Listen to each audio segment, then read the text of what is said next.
All right, welcome to another edition of the Relationship series, and happy to have you guys here. So, we will be talking about effective communication today. So, this should be a fun one. Um, Hopefully, you guys can all hear me and see the screen all right. If you can, just let me know. You can throw like a thumbs up or what have you if you can hear and see me. Um, Okay, awesome. Thank you. All right. So, um, yeah, maybe we'll jump in today so that we can utilize our time well. So, again, we'll be talking about effective communication. My name is Genevieve. I am a registered psychotherapist in Canada, and I'm in private practice. I've been providing therapy for individuals, couples, and families for a little while now, and I love it. It's fantastic. I think one of the things that I realize is my passion for relationships and relationships of all kinds, again. And I think it's so important for us to be intentional, um, doing our due diligence when it comes to the things that are helpful in relationships and that make for quality relationships. So, effective communication is probably at the top of the list. When couples come to counseling, they normally say, I usually what's your goal? They normally say, we want better communication. And for me, I'm thinking to myself, yeah, okay, cool. There's a lot there. There's a lot packed into that statement. My goal is to have better communication. So,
Jen, can you hear Okay. me? Yeah, Can you hear me? It's Jason. I can hear you. Okay, just clarify. I can hear now. Okay. Thank you. Oh, perfect. Okay. Awesome. Okay, you can all hear now. Um, all right. I don't know. Do I need to review? We couldn't hear anything before. Okay, let's go. Let's go. Let's go back. Let's review just so you guys can hear what is going on. What happened? I don't know what happened. Okay, I was probably on mute. Um, okay, so we were talking about the definition of effective communication and looking at how we generate meaning with our communication, right? Using all of the ways in which we communicate. So we're looking at our facial expressions, we're looking at our tone of voice, we're looking at all the pieces put together to generate meaning. And so that's what effective communication can help us do in the context of relationship. And I think we went through the overview, and so we know where we're going today. What we're going to be covering. And again, so let me say it out loud again to just invite you guys to jump in. If there's something that you see or hear that is of interest to you that you want to weigh in on, please do. Just turn on your mics, or you can throw it in the chat and say, hey, I'm here and I'd like to say something, or what have you. Or you can literally put your hand up and take your mic off and jump in. Just because it's fun. It's more fun to talk and to hear from you guys and to have the conversation going. So yeah, this is sort of the meaning making aspect of things. And let me jump in here. We'll jump into a quote because I love quotes. These are cool too. So this is a quote, and I'm sure you guys have heard it before if you've done any kind of research or reading on communication. And like I was saying earlier, this topic is so huge. Like there are millions and millions and millions of books and studies and articles written communication between people, parents, families, in workplaces, bosses, managers, supervisors, especially romantic couples, communication as per the sexes or genders, like communication specifically for women, specifically for men, communication on how to respond or speak to men if you're a man, if you're a woman, and vice versa if you're a man. Like there's so much on communication. It was mind-boggling for real. And so we just we just have to be mindful of how this communication thing is so pervasive and so necessary for us to, I don't know if the word is master, but to pay attention to, because there are certainly ways in which we can be more effective or most effective in the way that we communicate what's going on for us to others. And there's so much missing of the mark. And I have a couple of stories that in my head. I'll ask you guys to share your stories as well. When it comes to communication, because it's just amazing. Like we can say one thing and the person that we're saying it to can hear something completely different, and we're like on completely different pages all of a sudden. And there's a lot there. So this is a great quote that I thought was very fitting to highlight that simple truth. The single biggest problem in communication is the illusion that it has taken place. And there are so many methodologies, so many what would we call them, systems when it comes to communication. There's like linear communication and co-creative communication, all that kind of stuff. But I think the important thing for us to take away is, just because we are speaking, like just because I'm speaking right now, just because I'm saying something, doesn't necessarily mean you're hearing it the way that I'm saying it. It doesn't.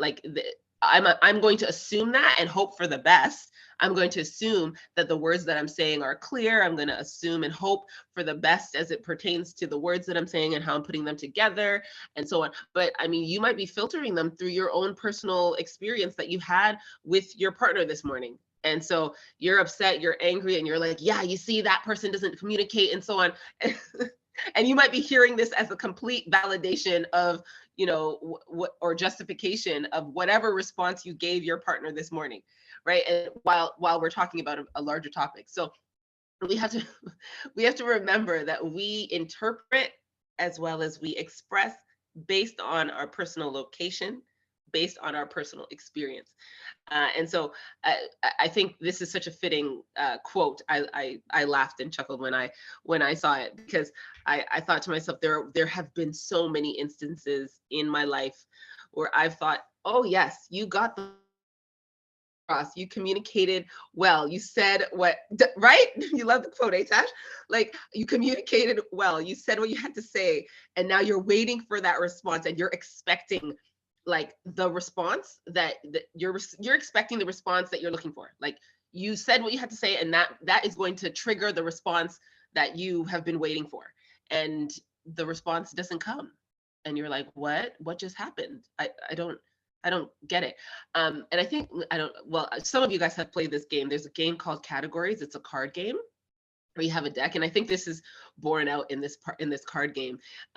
So it's called Categories, and each person has to choose a category, like colors or countries of the world or what have you.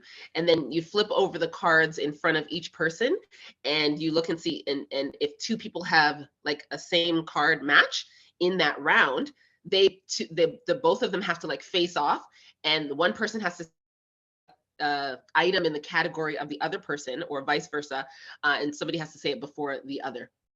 And so people will have like categories like, oh, I don't know, like fruit or something, and their time will come around, and somebody will say something like sweet, and they'll be like, no, that's not an item in my category. And they'll start debating, fighting, because it's not an item in the category. And they're like, well, you didn't specify, right? So you're assuming that because you've said something, your category, that people automatically know what it is that you mean when you say your category, and you expect them to say, like, I don't know, grapes or something, and then they don't, and you get upset. So I think that is a great example of yeah, exactly, we assume people think the same way that we do, right? And it's so just not true. And it happens every single day. And so anyway, yeah, it's important for us to just recognize that, and there is some humor in it too, because it can be fun, but sometimes I think it can be really harmful, especially if we're in an intense situation, or we're really trying to convey something like vulnerable or hard. It's important for us to note that, to like remember that, and then also to do our due diligence to circumvent as much as is possible the illusion, so to speak, right? The missing of the mark. So yeah, I don't know if you guys have your own stories, but I have so many. I even just yesterday, I was thinking of one that just happened to me yesterday. But anyway, so communication is a skill, just like cooking, swimming, thinking, fixing cars. I don't know. Communication is a skill that you can learn. It's like riding a bicycle or typing. If you're willing to work at it, you can rapidly improve the quality of every part of your life. That's a quote by Brian Tracy. I found it online, and I was like, yes, this is so true. It is a skill. It doesn't just come naturally to us as we sometimes think, right? Just because we can speak, or because we can move our hands or what have you, just because we have the faculties to communicate doesn't mean that we're always doing it well or to the best of our ability. And so communicating effectively, right? So communicating is always going to be happening. Communicating effectively is actually a skill. And so we can get better at it. We can grow in it, and we can practice it and do it well. So I think I don't know if you guys have had this experience on your own, but as I've just sort of been growing and learning and so on, I've realized that, and this comes from clients and other people that have heard me speak. I've realized that I've been practicing to communicate a certain way in conversations for a long time. And conversational communication is different from relational communication. Like being effective in a conversation versus being effective in this context, like in a Zoom call or lunch and learn, versus being effective in, say, your workplace with your manager, or being effective with your partner. Like all these different areas require like a different sort of combination of the elements that make up effective communication. In your, like, say, for example, in a relational context, you may need to be more effective, you may need more vulnerability, more authenticity, more transparency. You need more of that sort of connection-based communication to be more effective, right? And that's not always true, say for your like work context. You may not necessarily need that. It could be helpful, emotional intelligence is always good, but you may need more like a facts based or project oriented or what have you. So it's important to also recognize that the skill is transferable, but has to be sort of nuanced in different aspects of our lives for different like relationships.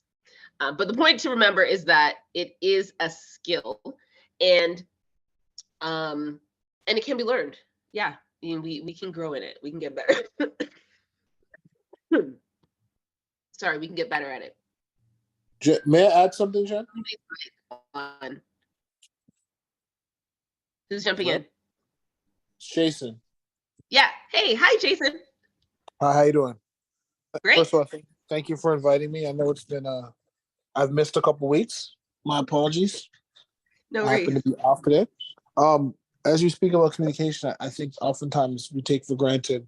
You mentioned the expectations are different for who you're communicating with. So sometimes when you're communicating with, like you said, a partner, someone who maybe you have a lot of emotional connection to, they often anticipate that you will understand what they're saying, even when they're not being clear. And so I've noticed this with my partner, and she will articulate things to me, expecting me to pick up on what she's saying, and vice versa. And we still miss the mark, even though we know each other. Does that make sense? Yeah, absolutely. And so sometimes we take for granted that we're being as clear as we would be, for example, in a professional setting like this, where you're communicating with multiple people at the same time. You stress the fact you want to be clear, you want to illustrate what you're trying to say as well as you can, compared to when you're with someone who you have a lot of intimacy with. A lot of things go unsaid, and it sometimes leads to miscommunication. Or when something is said and misunderstood, the result of that, sometimes people there's an emotional connection to the communication that leads to misunderstanding. Yes, absolutely. And I love the bringing in of the emotions. You're absolutely right. I think one of the comments or phrases I hear the most, especially with couples, is "you should know," like, or "he should know," or "she should know," what I'm talking about, what I'm saying. They should just understand, and I think that is such a big point, because there is a sort of a, I guess it's maybe like a hope, or and this is one of the myths of communication, right? There's like a hope that because we have said something once or twice, or because something has happened once or twice, that the other person should sort of take that in, and they should just like they should just know that for every single time this happens, like, this is the case. But we're actually separate people. Like, we're actually in our own bodies, we're actually in our own minds. And so it's really difficult to like hold that, to have that from another person. We're not in their bodies or in their minds. And I think part of that expectation, as you said, that can breed misunderstanding, is it comes out of that hope. And sometimes when we have that, we do things that are really strange. Like, we say things like, "Oh, I said it the other day." So, okay, here's an example. You want, say, your partner is playing the music loud and you're trying to read or something. You'll say, like, do you have to play the like, you'll say something like that. It comes out in like sort of like anger, like sort of like sarcasm, or like this weird thing. But really what you want to say is, "Hey babe, can you turn down the music a little bit so that I can read, because I can't concentrate while the music's so loud." That's what you really want to say. That's what you really want to ask. But it comes out, like, it just comes out like in this like expectant, like, you should be in my head. You should just know like what I'm thinking and how I'm feeling about my reading right now. And so you should act appropriately and accordingly. And you're doing that to annoy me. You know what I mean? It's very strange sometimes. And I mean, I think internally we know like that's probably not the case. But I don't know, it's like a weird, internal thing, like you were saying, Jason. Like we have this expectation that are especially in romantic relationships that our spouses should just know. And I think this happens in parent-child relationships as well, where parents expect and children expect their parents to know and so on. I agree with Yeah, that 100%. As a parent who oftentimes yeah, has been a child for not following through with expectations and being puzzled, but they look at me puzzled because I thought I was quite clear with my expectation. yeah. But based on the result of what they did and the look on their face, they were not clear on expectation. Mhm. And that's another thing too, to be able to backtrack and to reevaluate. Like, did I say what I meant to say? Did I say it as clearly as possible? And to be humble in that way as well. Like, because sometimes we can get our backs up and be like, you didn't you under, kind of, reinforcing like that wrong and strong motif. Um, but I think, yeah, just to be able to backtrack and observe, and that may require some emotional intelligence as well, and be like, oh, they have a question mark on their face.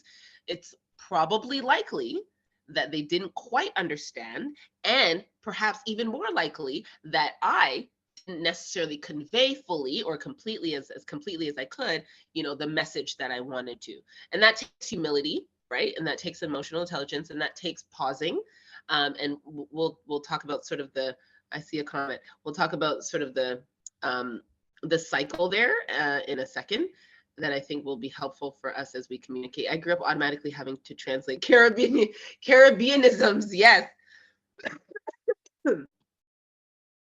Sorry, my mother says take time talk, which actually isn't about pace, it's about volume. Take time talk. Yes, it's true. We do, especially as first generation Canadians. I'm from an African Caribbean household as well, and so we had to make sure that. Well, we didn't have to make sure. We had to figure it out along the way. Whatever our parents were saying, we had to figure out like what exactly do you mean? And I don't know about your parents, Natasha, but my parents, they weren't very keen on explaining further what it is that they meant. Um, and they were very, quite harsh at times and dismissive, or they would just shut it down. Yeah, it was very interesting. But of course, and maybe that makes us better communicators today. I don't know. Tasha, you can maybe speak to that. Do you think that helped to make you maybe value communication more? Make you a better communicator or interpreter of others? I don't know. Maybe that you can speak to that, because I think on some level it helped. Yeah. Yeah, I think the benefit was you learn to go, I heard this, but what do they mean? Right. And so I was not just taking words at face value. Yeah. Right? Because I'm first generation Canadian, I had that. And then of course we go to school and we have to learn French. Yes. And I learned I can't translate English to French and expect that my syntax is right. And so I learned from another angle too. It's not as easy to say, this is what I'm trying to get out, and that's what's going to be interpreted. But I was always trying to figure out the many, because, Caribbean people are linguistic and so creative with language. And that's one of the things I love about it. But it just was interesting trying to figure it out. But also, I had a funny experience, if you don't mind my sharing this. I don't remember this, but my mom told me at 3, she was bathing me and I slipped in the bathtub and fell. And I turned to her and I said, Lord, Mom, you nearly popped my ass. And she nearly died laughing because she didn't know that at 3 that I was picking up patois so much. Because at home, she would speak it, but more with some of her friends than, so she didn't realize how much I was absorbing. So at 3, I'd already picked up context and used it so well. But it was because you're always trying to make sense and you're always trying to go, what did I hear? Where does that mean? Like you're all, because language is coding. So you're always decoding. Right. right? Right. And so that's, I think, the creativity of how my parents spoke was part of my learning to decode in a better way. So I think it was helpful to me. Absolutely. I completely agree. And I can so resonate with that, using terms and phrases that you hear. My dad's from West Africa, so and has a very heavy West African accent. And so I'd hear, some words and phrases that he would use that would be different from words and phrases that my mom would use. She's from the Caribbean, and just have to sort of decode, as you said, and figure out like what he meant by that versus meant by that. And really interesting to hear them communicate as well. Thinking back now, I mean, at the time I heard them communicating and I was like, y'all, something's not clicking here. But thinking back now, I can be like, oh yeah, that makes sense. Like they were talking completely they were talking completely different languages, even though they were both speaking English, which is hilarious. But yeah, I totally hear that, and I think that's why it's so important for us just to even know, just to have language to describe what's going on, what's happening. Maybe not necessarily the nuances, like, oh my goodness, I need to build this particular skill in this particular way at this particular time. We can all do that, of course, but I think just to be able to, on a high level, understand like people don't think like us. And we're constantly doing this work of decoding and deciphering and interpreting. And we can help ourselves by asking simple questions like, what do you mean by that? I think that's the single most important question that I probably ask in a therapeutic setting. Oh yeah, okay. So say more about that. What do you mean? Right? Because your definition of they need to respect me is not the same as their definition as I need to respect you, right? So it's important to understand meaning, and everything needs to be communicated and talked about in detail. Okay, so Can I, before we go can I, into the can, principles and elements, go I was for it. gonna, can I add something as well? So Yeah. in my work, I'm constantly trying to communicate. Also, I've taken up an opportunity where I am now a manager over people. So I work in a custody setting. So I work in a jail right now.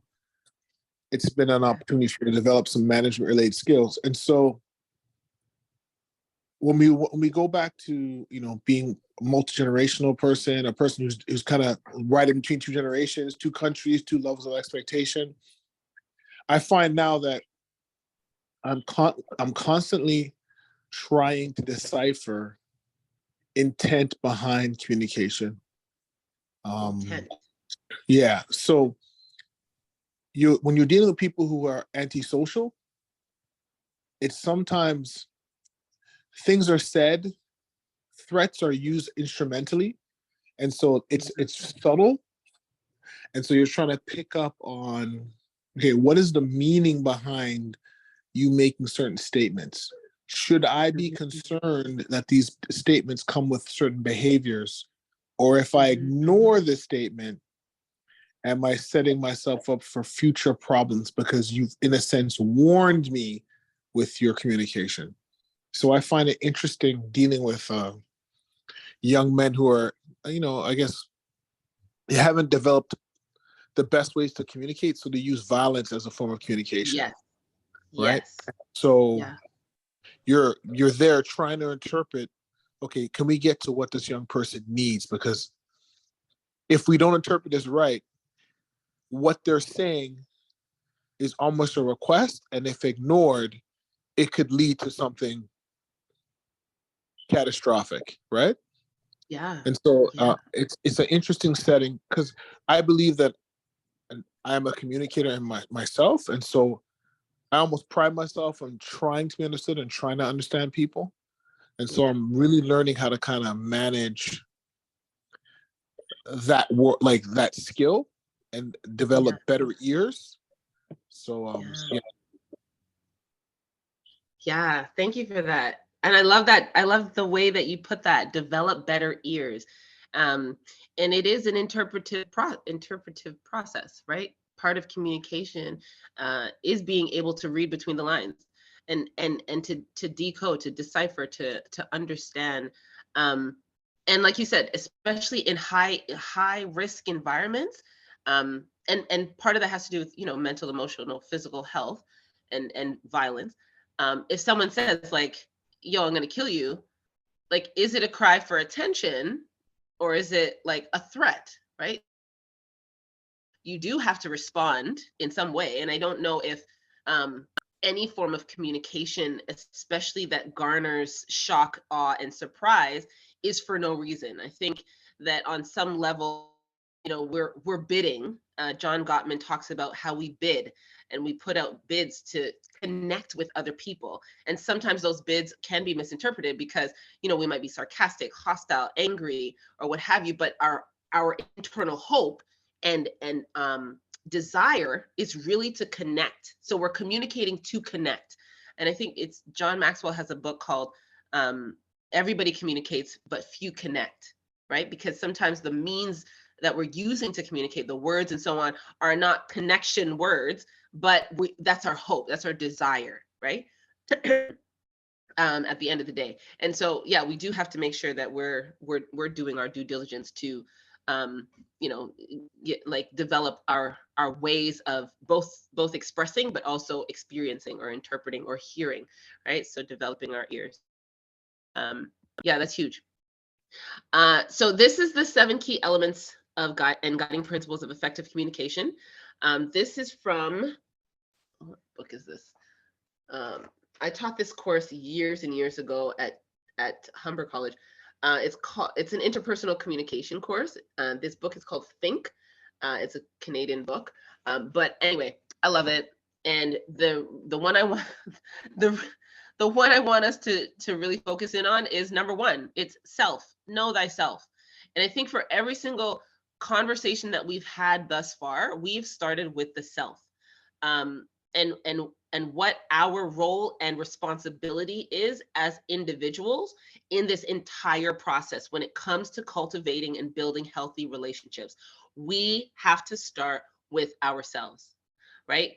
Know thyself. That's the first key element of communication. That means self-awareness. That means knowing your temperament. That means understanding your tone. That means being aware of your volume. That means being aware of your facial expressions, right? Where are your eyebrows? How big are your eyes? Are you frowning? Do you look mean, angry, and like rage? Right? When you're speaking, do you look dismissive? Do you look like disgusted or contemptuous or sarcastic or what? Like, what do you look like? What do you sound like? What is going on? Do you know how you come across? Are you aware of how you're being perceived? And is it the way that you want to be perceived? And is there something that you can tweak? There's a term. It's a RBF. I think it's RBF. I'm not going to say the full term, but it's basically having a facial expression that's unapproachable, unfriendly is how they describe it. And Is that if resting you female want, dog face? yes, Okay, I just want to clarify. yes. So you want to be able to match then your outsides with your insides and your desired result. So if you want to, if like, I think is it Stephen Covey? No, sorry, Dan Carnegie. He has a book called How to Win Friends and Influence People. Sold millions of copies. Like, it's like so ancient. But the number 1 rule is like smile. Just smile. You know what I mean? Like, if you want friends and you want to be approachable and you want people to like you and so on, like, you have to do something. You can't have the RBF.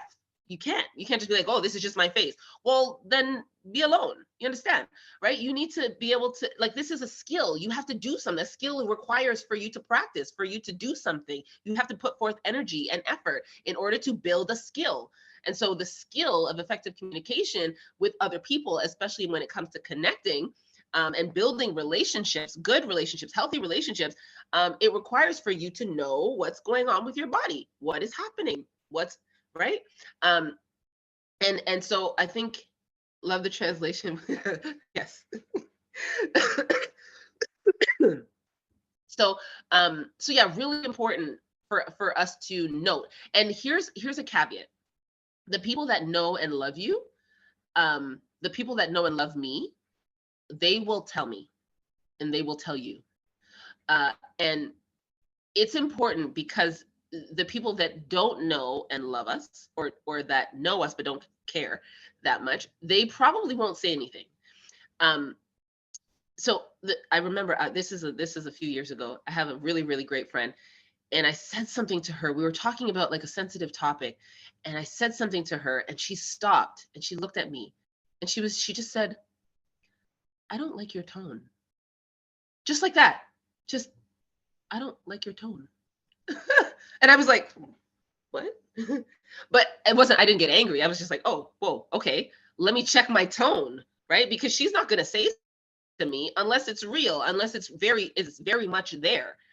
And so then it's my responsibility, because I want to communicate, and I want to communicate effectively and connect and have great relationships. So I'm going to check myself, because I don't want to be perceived in a particular way. I want to be, warm or supportive, whatever your values are for creating connection in relationships. I want to be vulnerable. I want to be open.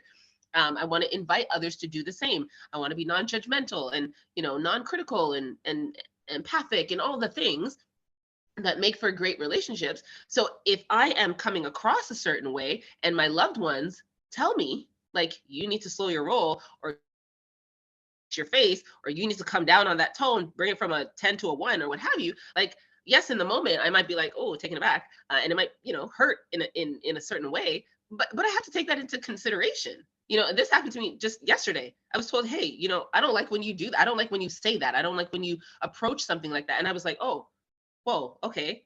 Let me check myself on that, right? Because we want to be able to have good communication. We want to, well, I want to, and I'm sure we all do as well. Because relationships are the essence of life. So we want to have good communication so we can connect with other people and have great lives. So again, my assumption.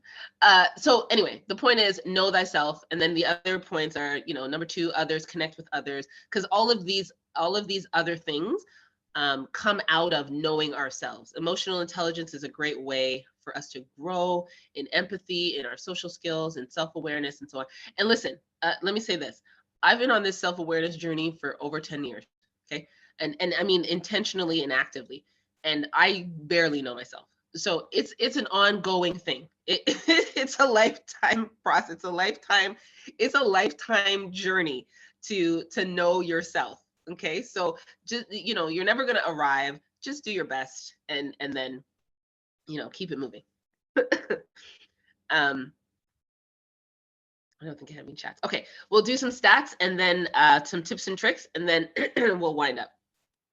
So I love this stat, and only because I think there's a myth out there that suggests that men and women are like so different, and like there's like this huge chasm between the two when it comes to communication. And I do think there's differences. Don't get me wrong, especially because we're socialized differently and to value different aspects of our personality and developing different aspects of our personality.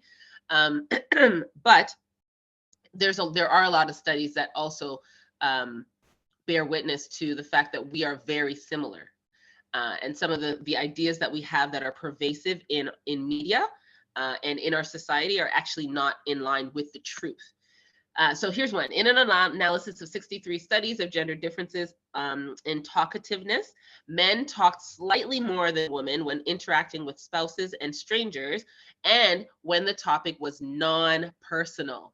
And I don't know if men on the chat can bear witness to this or vouch for this. I think men, and the other part of that I didn't type in here, was that women come in slightly higher when it comes to anything relational or emotional.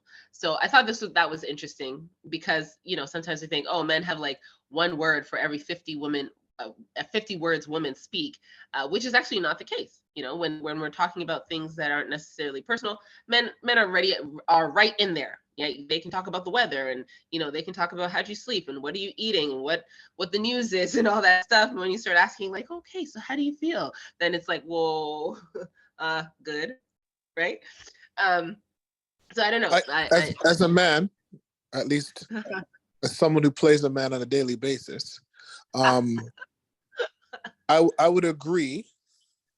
My wife has accused me of just being super, super friendly to people, like, because I can't strike up conversations with people in the grocery store, in the line, wherever we are. I can like literally just meet somebody, talk with them. and she Yeah, looks she's at never that met a as, stranger. yes, everyone is potentially a new friend. Actually, my daughter mentioned that to me too. She's like, "Do you like know everyone? Like, why are you always talking to people?" Right? Because I guess they find it strange. Like both my older daughters find it strange, and so. But you're right. I can have those conversations readily, easily. But if you were to ask me like an intrusive, emotional type of question, it's like, no, I'm not really going to answer that. And you might get a one-word answer out of me. Yeah. Because to me, that's going to take more effort and it's going to take more thought. It's going to take more time to articulate what I'm thinking. Whereas if you're just talking about the weather, I mean, it's pretty easy just to discuss that. Yeah, yeah, absolutely. Absolutely. And I think that's definitely fair. I think my experience of men, and I specifically I want to say it's been on planes. So when I've flown on planes, I found that if I'm sitting next to a man, like for some reason, I don't know if it's the height or whatever, like men will talk about like the personal stuff, like deep personal issues and feelings, like on planes only. Like that's the only time I've ever experienced that. Whereas for women, that can happen anywhere in any context. Wherever. Like you can meet somebody and be like, yeah, I just broke up with my boyfriend of 16 years and I'm just so devastated. And I'm like, I met you 30 seconds ago on the train. You know what I mean? So I think I think for sure at the ready, women are more open when it comes to emotional conversation. 73855 rule: 7% of meaning is communicated through spoken word. 7%, guys. I was dumbfounded. I was like, what? 7%, only 7. So everything else that you guys are getting from me right now, like comes from my facial expressions, my hands, everything, tone. 7% is these actual words that I'm saying. Goodness. Like, anyway, we should definitely look at finding ways to improve and work on the other areas because there's just so much more meaning there. 38% through tone of voice. So we should probably be working on tone. I need to work on tone. I've been working on tone for a long time. For anybody that's known me for more than 10, 15 years, you know that I've gotten a lot better with my tones. Okay. It's been a struggle. I've been working, guys. Okay. And 55% through body language. Okay. So very important. Note where most of our communication, our meaning comes from. And so looking at our body language, looking at our facial expressions, micro expressions, our eyebrows, things like that, how we convey disgust or disapproval or skepticism or confusion or just, all those things. So just looking at our facials and our body language as well as our tone of voice. And if you guys get this, I mean, I guarantee you'll have better relationships and better connection. 96% of employees want a more empathic or empathetic approach to workplace communication and believe it will result in better retention rates. So I thought that was interesting as well. Google did a study, I think it was 2017, on the Fortune 500 of CEOs of Fortune 500 companies, and I think it was like in the 90th percentile, had high emotional intelligence, so high EQ, not necessarily IQ. And so they've noted that great leaders of corporations, companies, and groups of people actually have higher EQ than IQ. So that's important to note as well. My face says all the things my mouth won't. Yes, KK. Absolutely. And see, you can do that and get your point across without having to say the words out of your mouth. Although that can also be misinterpreted because sometimes we want to say something that we won't say, and other people won't interpret what you want to, I don't know, convey. Is that the way I want to say it?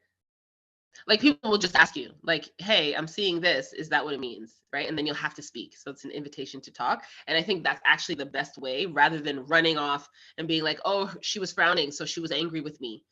no, maybe she was just, I don't know, looking at something that she was frowning at, or she was thinking about something in her head that had nothing to do with you. So I think it's always important to always ask for the interpretation as well. Here are some tips and tricks, and then I'm going to jump in. I'm going to let you guys know what's coming up because I love it.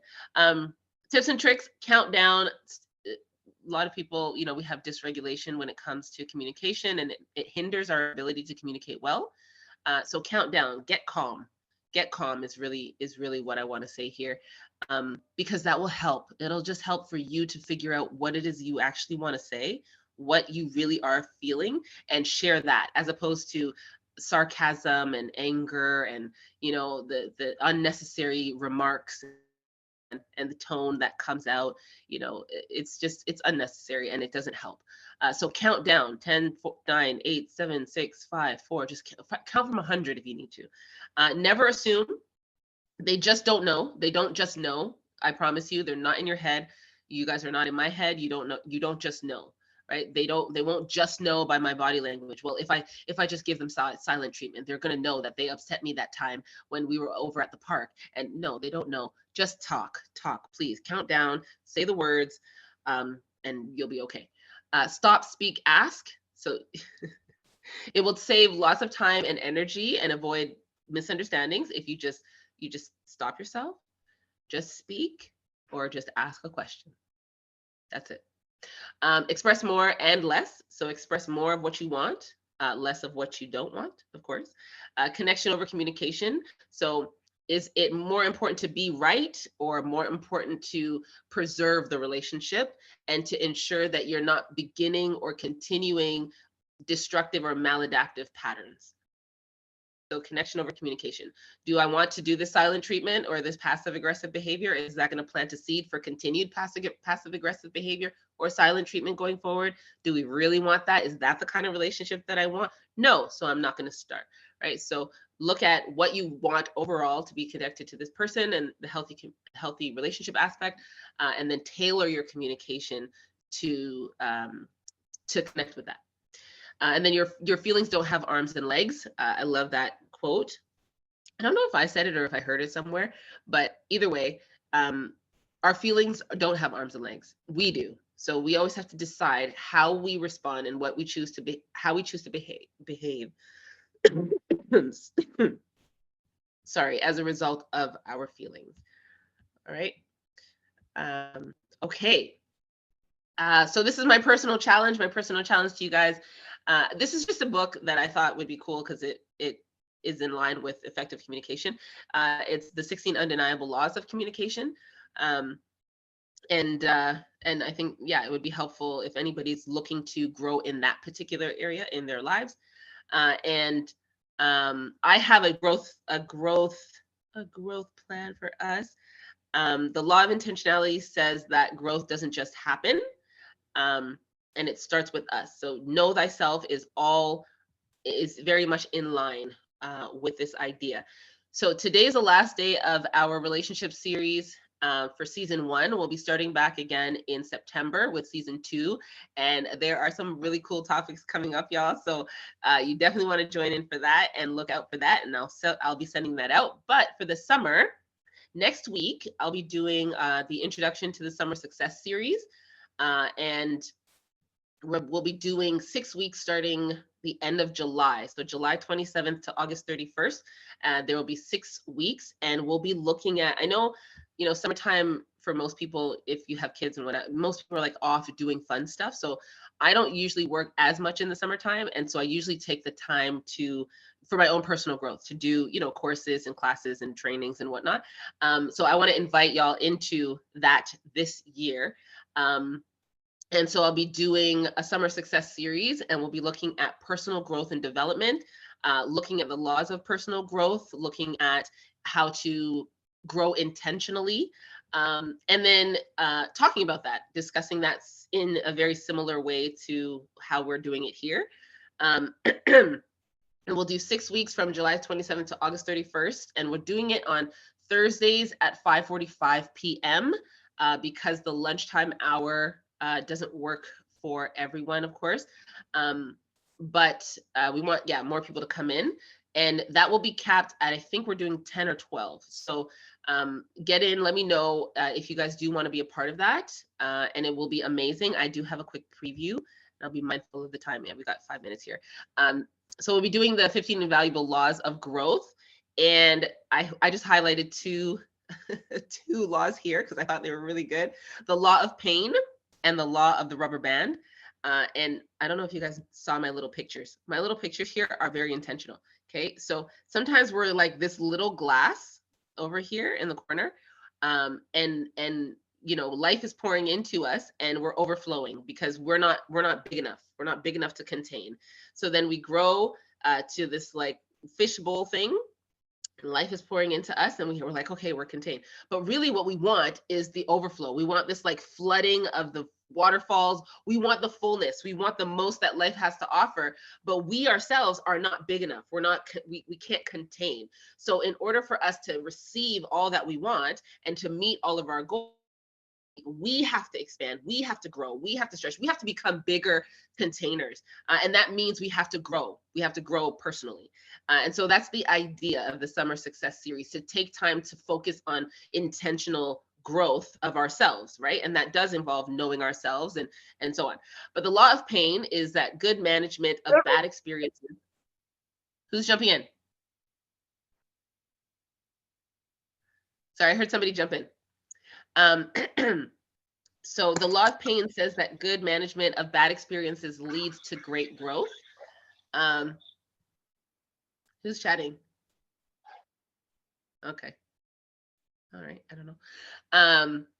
Good management of bad experiences leads to great growth. And I think there was like a meme, this was years ago. It was like, life is 10% what happens to you and 90% how you respond. Very similar idea.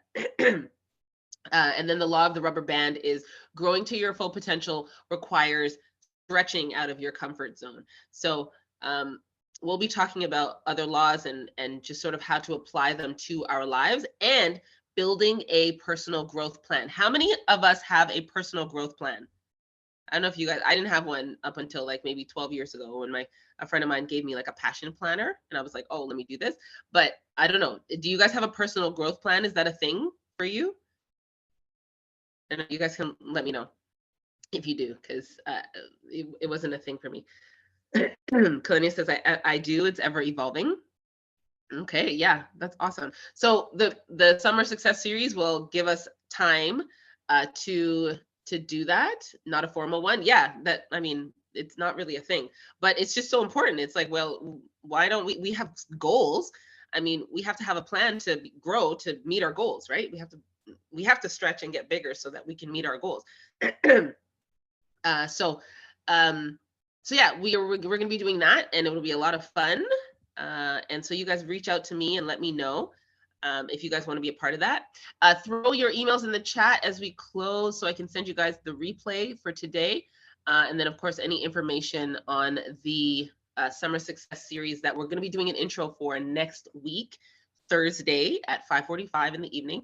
But thank you guys. Thank you guys so much for joining us for the relationship series this season. And thank you, Deborah, for throwing your email in the chat. And we will be, again, reconvening in September, first week of September, with Relationships Season 2, or Relationships 2.0, and that'll be a lot of fun. If you guys want any of the replays or any of the replays from other things, other content and so on, download the Mentorverse app on Google Play or on, I think it's like an Apple Store. It's free and you can access the content, replay the content, and listen back to any of these conversations that we've had. They're a lot of fun and for sure a lot of learning. Thank you so much. Thank you, Lenice. Awesome. Thank you for being here. Yeah, we'll wrap up for today. And yes, you're welcome for this series. It's been a lot of fun. It's been great. And thank you guys for being here. So download the app, reach out, send your email address, and then we'll keep in contact and keep in touch. And hopefully you guys all join in for the Summer Success Series because it is going to be live. It is going to be so good, y'all. Have a great rest of the day. any last minute sort of comments or stories or what have you? If you want, you can wave out, or I know I want to be respectful of your time. So 1 minute, I'll leave 1 minute. Are we good? Any last minute comments or thoughts? Okay, all right. Well, if you want to throw your feedback into a survey, this is the survey link for today. I always want your feedback, or you can send me a quick WhatsApp or an email or whatever you want. I'm always looking to improve and to grow, hence the Summer Success Series. So I would love your feedback. Thank you guys again so much for today. Enjoy the rest of your day. Have a great long weekend. It's Canada Day weekend in Toronto or in Canada. So enjoy that. And I will see you guys in September for Relationship Series, or next week for the intro of the Summer Success Series. Take great care, y'all.